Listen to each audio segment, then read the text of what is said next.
Diagonally, he coughed. It felt as though he was being sucked down a giant plug hole. He seemed to be spinning very fast.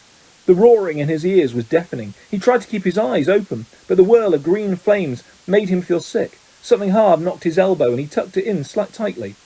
Still spinning and spinning. Now it felt as though cold hands were slapping his face. Squinting through his glasses, he saw a blurred stream of fireplaces and snatched glimpses of the rooms beyond. His bacon sandwiches were churning inside him. He closed his eyes again, wishing it would stop, and then he fell face forward onto cold stone and felt his glasses shatter.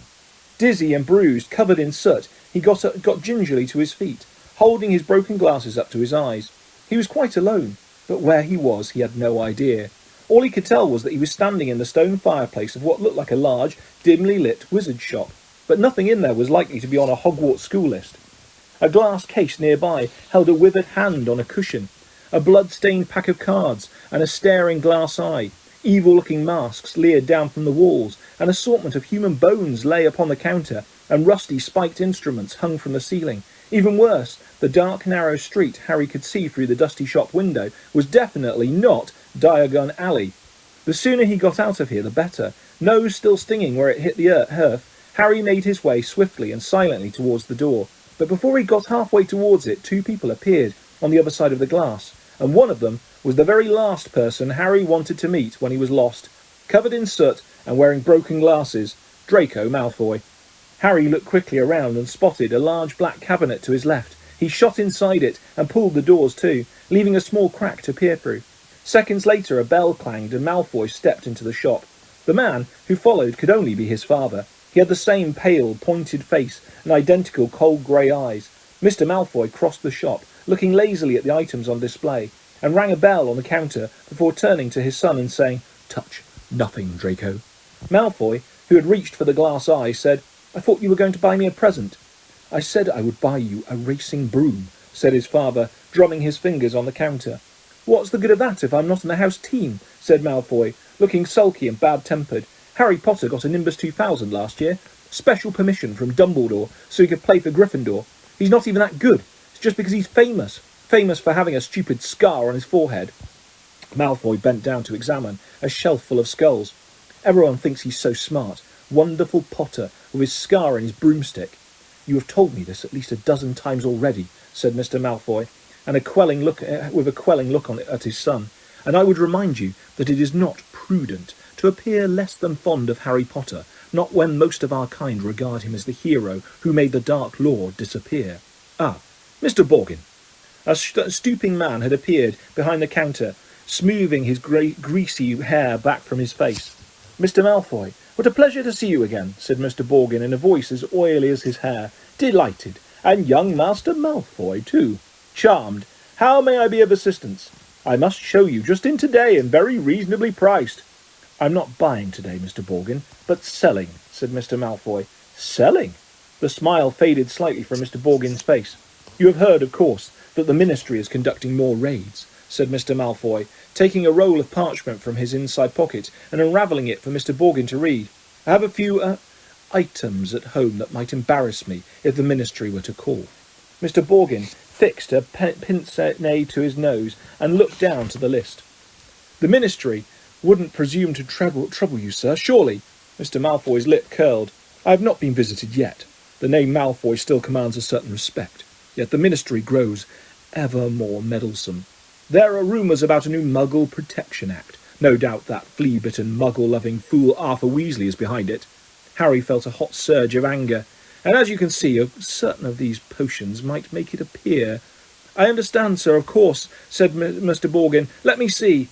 "Can I have that?" interrupted Draco, pointing at the withered hand on its cushion.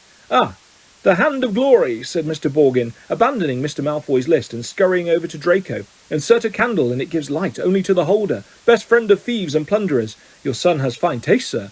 "I hope my son will amount to more than a thief or a plunderer, Borgin," said Mr. Malfoy coldly, and Mr. Borgin said quickly, "No offence, sir. No offence meant." "Though if his school marks don't pick up," said Mr. Malfoy, more coldly still, "that may indeed be all he is fit for." "It's not my fault," retorted Draco. "The teachers all have favourites. That Hermione Granger." I would have thought you'd be ashamed that a girl of no wizard family beat you in every exam, snapped Mr. Malfoy. Ha! said Harry under his breath, pleased to see Draco looking both abashed and angry. It's the same all over, said Mr. Borgin in his only voice. Wizard blood is counting for less everywhere.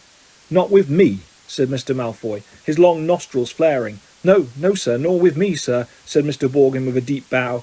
In that case, perhaps we can return to my list, said Mr. Malfoy shortly.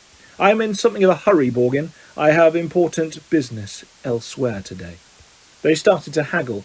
Harry watched nervously as Draco drew nearer and nearer to his hiding place, examining the objects for sale. He paused to examine a long coil of hangman's rope and to read, smirking, the card propped on a magnificent necklace of opals. Caution, do not touch, cursed, has claimed the lives of 19 Muggle owners to date. Draco turned away and saw the cabinet right in front of him. He walked forward. He stretched out his hand for the handle. Done, said Mr. Malfoy at the counter. Come, Draco. Harry wiped his forehead on his sleeve as Draco turned away. Good day to you, Mr. Borgin. I'll expect you at the manor tomorrow to pick up the goods. The moment the door had closed, Mr. Borgin dropped his only manner. Good day yourself, Mr. Malfoy, and if the stories are true, you haven't sold me half of what's hidden in your manor. Muttering darkly, Mr. Borgin disappeared into a back room. Harry waited for a minute in case he came back, then, quietly as he could, slipped out of the cabinet, past the glass cases, and out of the shop door. Clutching his broken glasses to his face, he stared around. He had emerged into a dingy alleyway that seemed to be made up entirely of shops devoted to the dark arts. The one he just left, Borgin and Burke's, looked like the largest, but opposite was a nasty window display of shrunken heads, and 2 doors down, a large cage was alive with gigantic black spiders. 2 shabby-looking wizards were watching him from the shadow of a doorway, muttering to each other. Feeling jumpy, Harry set off, trying to hold his glasses on straight, and hoping against hope he'd be able to find a way out of there. An old wooden street sign hanging over a shop selling poisonous candles told him he was in Knockturn Alley. This didn't help, as Harry had never heard of such a place.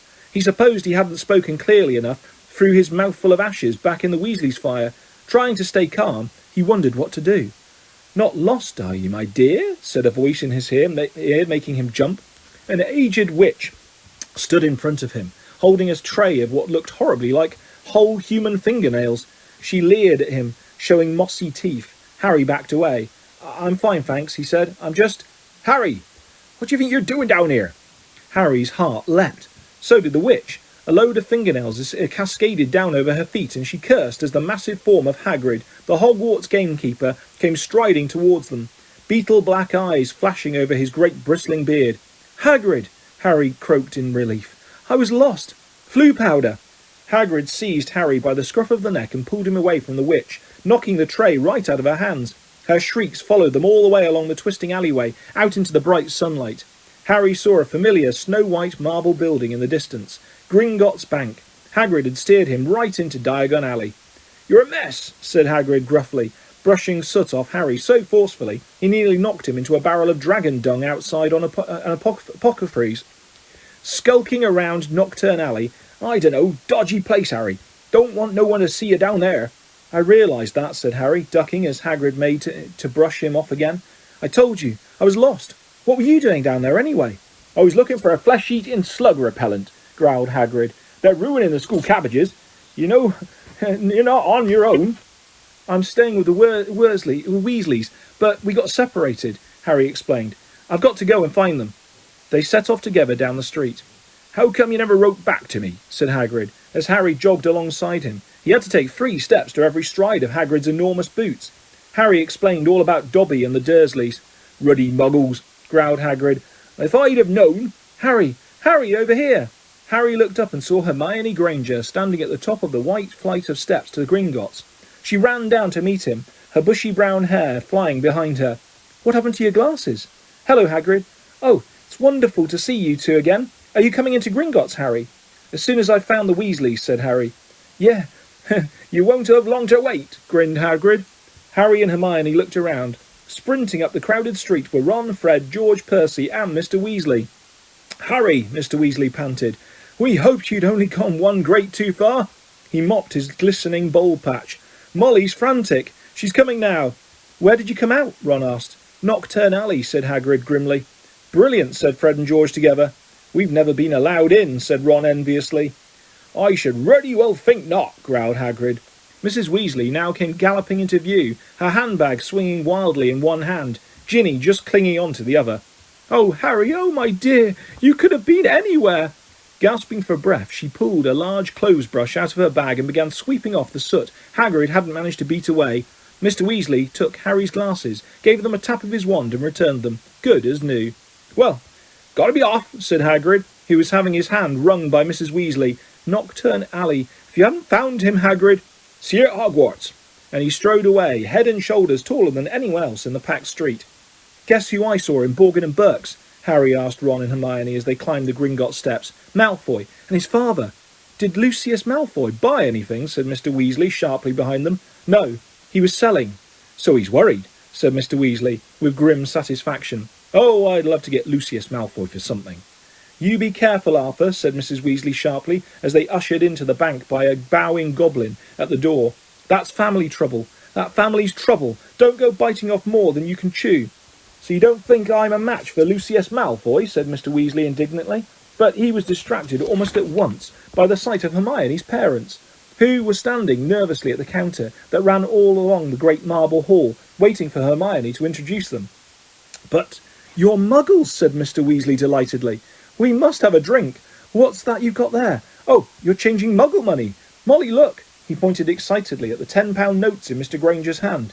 Meet you back here, Ron said to Hermione, as the Weasleys and Harry were led off to the underground vaults by another Gringotts goblin.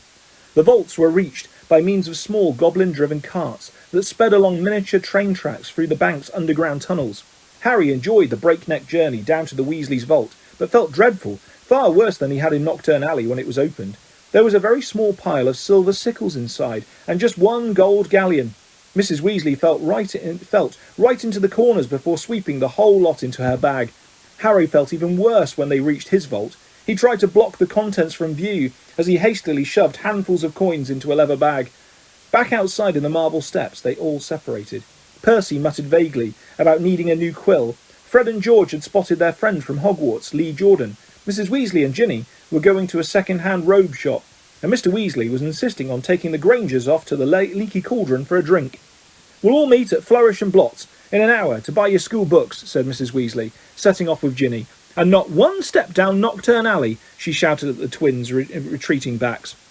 Harry, Ron and Hermione strolled off along the winding cobbled street. The bag of gold, silver and bronze jangling cheerfully in Harry's pocket was clamouring to be spent, so he bought 3 large strawberry and peanut butter ice creams, which they slurped happily as they wandered up the alley, examining the fascinating shop windows. Ron gazed longingly at a full set of Chudley Cannon robes in the windows of Quality Quidditch Supplies, until Hermione dragged them off to buy ink and parchment next door. In Gamble and Jape's Wizarding Joke Shop, they met Fred, George and Lee Jordan, who was stocking up on Dr. Filbuster's fabulous wet start, no-heat fireworks. And in a tiny junk shop full of broken wands, wonky brass scales and old cloaks covered in potion stains, they found Percy, deeply immersed in a small and deeply boring book called Prefects Who Gained Power. A study of Hogwarts prefects and their late careers, Ron read aloud off the back cover. That sounds fascinating. Go away, Percy snapped. 'Cause, course, he's very ambitious, Percy. He's got it all planned out. He wants to be Minister of Magic, Ron told Harry and Hermione in an undertone, as they left Percy to it. An hour later, they headed for Flourish and Blotts. They were by no means the only ones making their way to the bookshop. As they approached it, they saw to their surprise a large crowd jostling outside the doors, trying to get in. The reason for this was proclaimed by a large banner stretched across the upper windows. Gilderoy Lockhart will be signing copies of his autobiography, Magical Me, today, 12:30 till 4:30 p.m. We can actually meet him, Hermione squealed. I mean, he's written almost the whole book list. The crowd seemed to be made mostly of witches, round Mrs. Weasley's age. A harassed-looking wizard stood at the door, crying, "Calmly, please, ladies, don't push there. Mind the books now." Harry, Ron and Hermione squeezed inside. A long queue wound right to the back of the shop, where Gilderoy Lockhart was signing his books. They each grabbed a copy of Break with a Banshee and sneaked up the line to where the rest of the Weasleys were standing with Mr. and Mrs. Granger. "Oh, there you are, good," said Mrs. Weasley. She sounded breathless and kept patting her hair. "We'll be able to see him in a minute." Gilderoy Lockhart came slowly into view, seated at a table surrounded by large pictures of his own face. all winking and flashing dazzlingly white teeth at the crowd. The real Lockhart was wearing robes of forget-me-not blue, which exactly matched his eyes. His pointed wizard's hat was set at a jaunty angle on his wavy hair. A short, irritable-looking man was dancing around taking photographs with a large black camera that emitted puffs of purple smoke with every blinding flash. "Out of the way there," he snarled at Ron, moving back to get a better shot. "This is for the Daily Prophet." "Big deal," said Ron, rubbing his foot where the photographer has stepped on it. Gilderoy Lockhart heard him. He looked up. He saw Ron. And then he saw Harry. He stared. Then he leapt to his feet and positively shouted, "It can't be Harry Potter!" The crowd parted, whispering excitedly. Lockhart dived forward, seized Harry's arm, and pulled him to the front. The crowd burst into applause. Harry's face burned as Lockhart shook his hand for the photographer, who was clicking away madly, wafting thick smoke over the Weasleys. "Nice big smile, Harry," said Lockhart, through his own gleaming teeth. "Together, you and I are worth the front page." When he finally let go of Harry's hand, Harry could hardly feel his fingers. He tried to sidle back over to the Weasleys, but Lockhart threw an arm around his shoulders and clamped him tightly to his side. "Ladies and gentlemen," he said loudly, waving for quiet. "What an extraordinary moment this is. The perfect moment for me to make a little announcement I've been sitting on for some time. When young Harry here stepped into Flourish and Blots today, he only wanted to buy my autobiography, which I shall be happy to present him now free of charge." The crowd applauded again.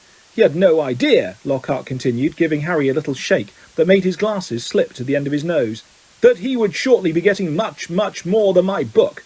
Magical Me.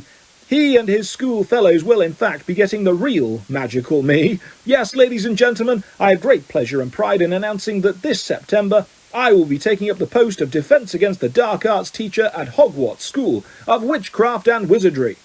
The crowd cheered and clapped, and Harry found himself being presented with the entire works of Gilderoy Lockhart. Staggering slightly under their weight, he managed to make his way out of the limelight to the edge of the room, where Ginny was standing next to her new cauldron. You have these, Harry, Harry mumbled to her, tipping the books into the cauldron. "I'll buy my own." "Bet you loved that, didn't you, Potter?" said a voice Harry had no trouble recognising. He straightened up and found himself face to face with Draco Malfoy, who was wearing his usual sneer. "Famous Harry Potter," said Malfoy. "Can't even go into a bookshop without making a front page." "Leave him alone. He didn't want all that," said Ginny. It was the first time she'd spoken in front of Harry. She was glaring at Malfoy. "Potter, you've got yourself a girlfriend," drawled Malfoy. Ginny went scarlet as Ron and Hermione fought their way over, both clutching stacks of Lockhart's books. "Oh, it's you," said Ron, looking at Malfoy as if he was something unpleasant in the sole of his shoe. "Bet you're surprised to see Harry here, eh?" "Not as surprised as I am to see you in a shop, Weasley," reported Malfoy. "I suppose your parents will go hungry for a month to pay for this lot." Ron went as red as Ginny. He dropped his books into the cauldron too and started towards Malfoy. But Harry and Hermione grabbed the back of his jacket. "Ron," said Mr. Weasley, struggling over with Fred and George. "What are you doing?" "It's mad in here. Let's go outside." "Well, well, well, Arthur Weasley." It was Mr. Malfoy. He stood with his hand on Draco's shoulder, sneering in just the same way. "Lucius," said Mr. Weasley, nodding coldly.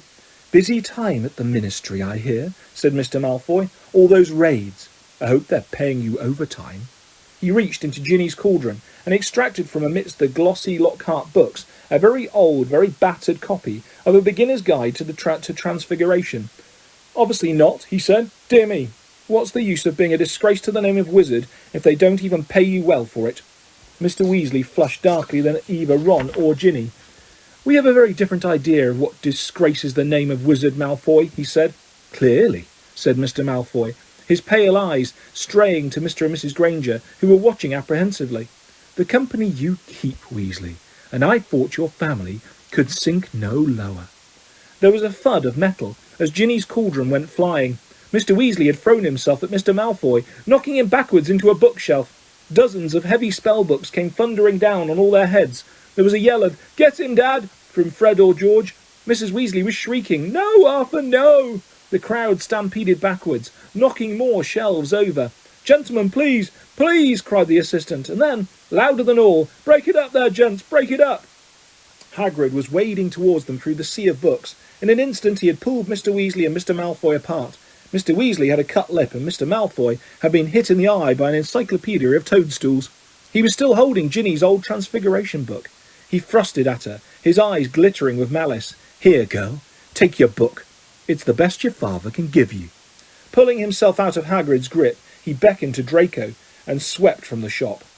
"You should have ignored him, Arthur," said Hagrid, almost lifting Mr. Weasley off his feet as he straightened his robes. "Rotten to the core, the whole family. And everyone knows that no Malfoy's worth listening to. Bad blood. That's what it is. Come on now, let's get out of here." The assistant looked as though he wanted to stop them leaving, but he barely came up to Hagrid's waist and seemed to think better of it. They hurried up the street, the Grangers shaking with fright, and Mrs. Weasley beside herself with fury. "A fine example to set to your children, bawling in public. What Gilderoy Lockhart must have thought."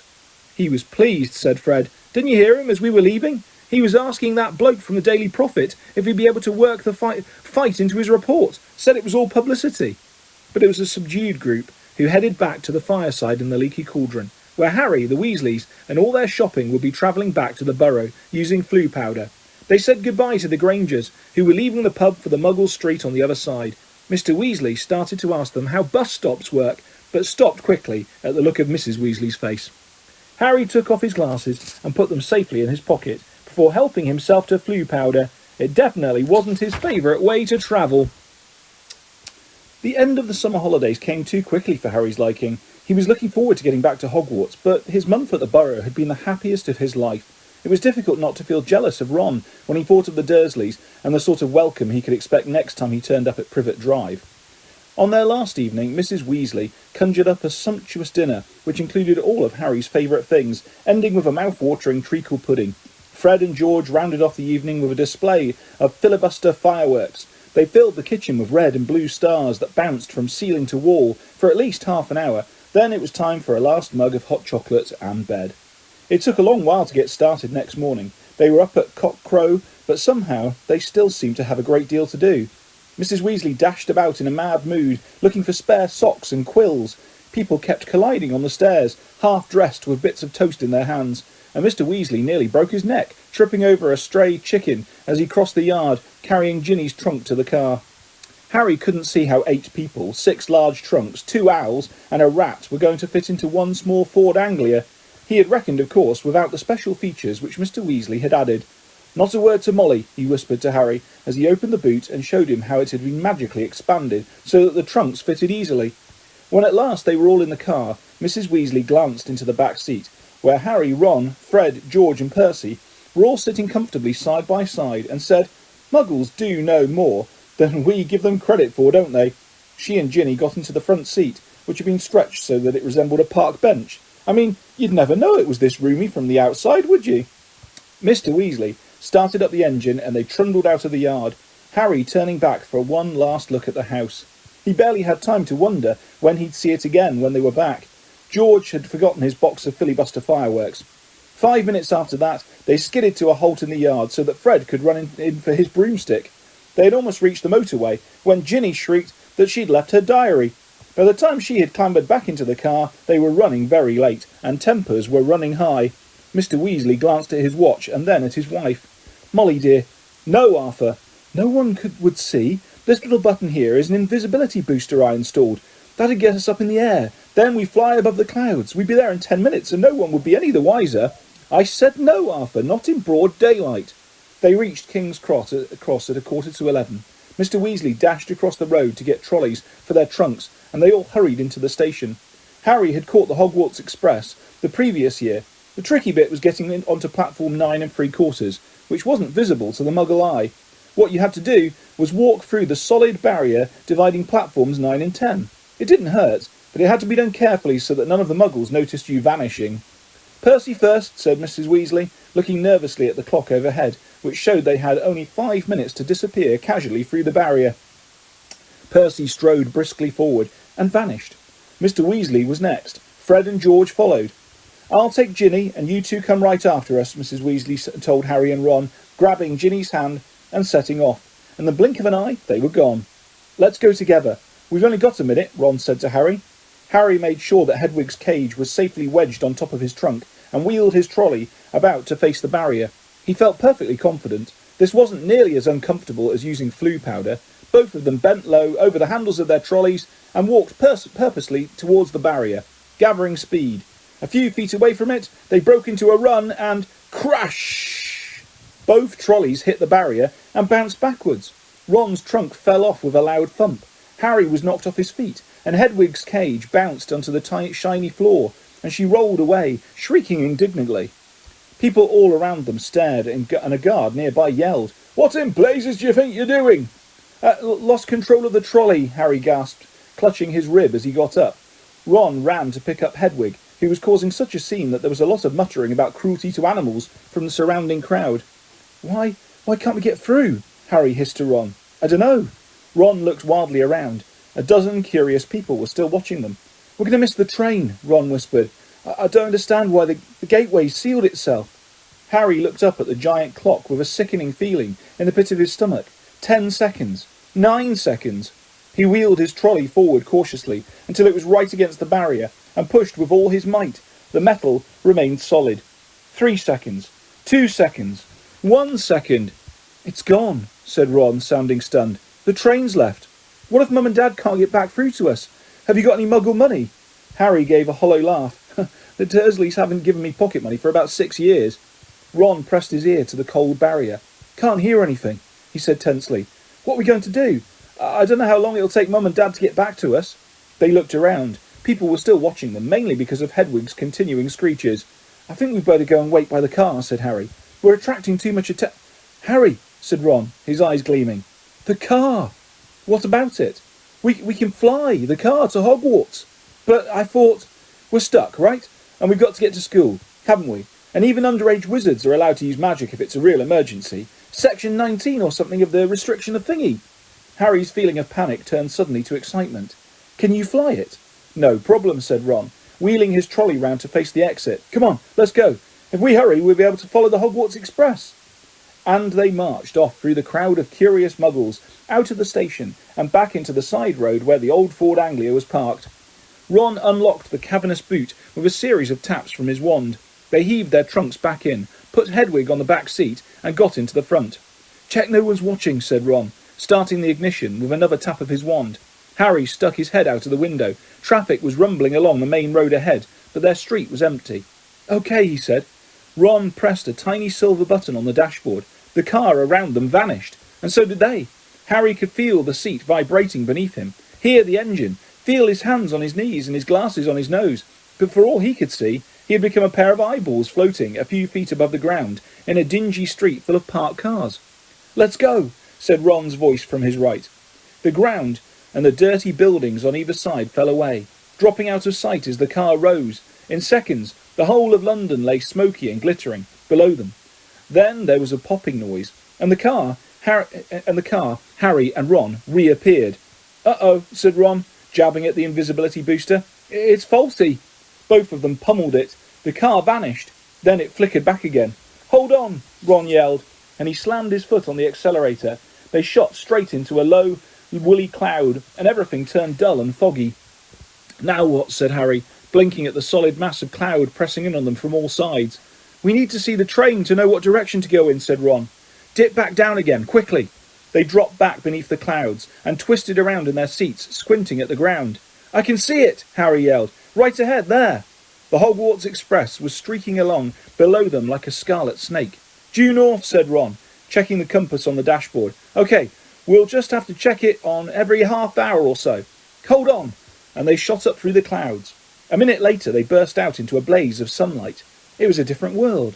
The wheels of the car skimmed the sea of a fluffy cloud, the sky a bright, endless blue under the blinding white sun. "All we've got to worry about now are aeroplanes," said Ron. They looked at each other and started to laugh. For a long time, they couldn't stop. It was as though they had plunged into a fabulous dream.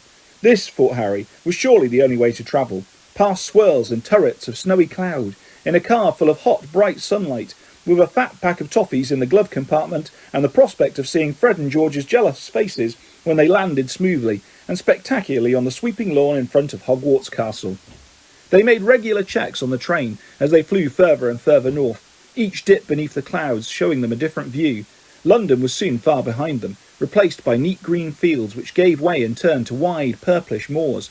villages with tiny toy churches, and a great city alive with cars like multicoloured ants. Several uneventful hours later, however, Harry had to admit that some of the fun was wearing off. The toffees had made them extremely thirsty, and they had nothing to drink. He and Ron had pulled off their jumpers, but Harry's t-shirt was sticking to the back of his seat, and his glasses kept sliding down to the end of his sweaty nose. He had stopped noticing the fantastic cloud shapes now, and was thinking longingly of the train miles below, where you could buy ice cold pumpkin juice from a trolley pushed by a plump witch. Why hadn't they been able to get onto platform 9 3/4?